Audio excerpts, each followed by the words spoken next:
შედგა შეხვედრა ძალიან საინტერესო. მე დიდი მადლობა მინდა ბატონ დავიდს მოვახსენო ამ შეხვედრისთვის. ჩვენ გავცვალეთ ჩვენი მოსაზრებები თანამშრომლობის გაღრმავებასთან დაკავშირებით, რადგანაც საკანონმდებლო ორგანოები ვართ, რა თქმა უნდა, უპირველეს ყოვლისა საკანონმდებლო სფეროში თანამშრომლობა. ეს არის ერთ-ერთი პრიორიტეტული მიმართულება. აჭარის უმაღლეს საბჭოს, ასევე აფხაზეთის უმაღლეს საბჭოს არაერთი საკანონმდებლო ინიციატივა აქვს საქართველოს პარლამენტში წარდგენილი. თანაც ზოგიერთი დაუშვათ ჩვენს მიერ წარდგენილი ეს აჭარასაც ეხება იმავდროულად. ჩვენი აჭარელი მეგობრების მიერ წარდგენილი ჩვენ გვეხება, ამიტომ აქ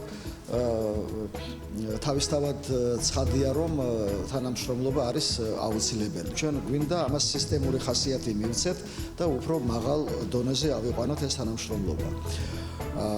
ჩვენ წარმოვადგენთ ოკუპირებულ ტერიტორიას, ამიტომ ოკუპირებულ ტერიტორიასთან მიმართებაში უამრავი პრობლემა არსებობს და ჩვენ კოლეგებს გაუზიარეთ ჩვენი მოსაზრებები, იქ არსებული ვითარება და იმ ვითარებიდან გამომდინარე რა ამოცანები დგას ჩვენს წინაშე და აქ როგორ შეიძლება ვითანამშრომლოთ და საინტერესო წინადადებები გამოიკვეთა, როგორ შეიძლება ახლა აჭარამ მიიღოს მონაწილეობა ამ ოკუპირებულ ტერიტორიასთან ურთიერთობაში, იმ პრობლემების მოგვარებაში მონაწილეობა და ვფიქრობ, რომ ეს სავსებით რეალურია, რაც ითქვა, იმედი მაქვს ძალიან ახლო მომავალში ამ მიმართულებითაც ერთად ვიმუშავებთ. აფხაზეთის ავტონომიური რესპუბლიკის უმაღლეს საბჭოსა და აჭარის ავტონომიური რესპუბლიკის უმაღლეს საბჭოს შორის გაფორმებულია მემორანდუმი ურთიერთთანამშრომლობის შესახებ. ამ თანამშრომლობის ფარგლებში დღეს ჩვენ შევხვდით აფხაზეთის ავტონომიური რესპუბლიკის უმაღლეს საბჭოს ხელმძღვანელობას, დეპუტაციას და დავგეგმეთ, განვიხილეთ უпроსტად მიმდინარე საკითხები და დავგეგმეთ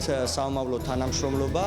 ჩვენ გეგმავთ, რომ გავააქტიუროთ თანამშრომლობა დარგობრივ კომიტეტებს შორის, ისევ როგორც ხელმძღვანელობას შორის და ძალიან მჭიდრო კონტაქტი დავამყაროთ კიდევ უფრო მეტი, ვიდრე არსებობს ცალკეული კომიტეტების აპარატებს შორის.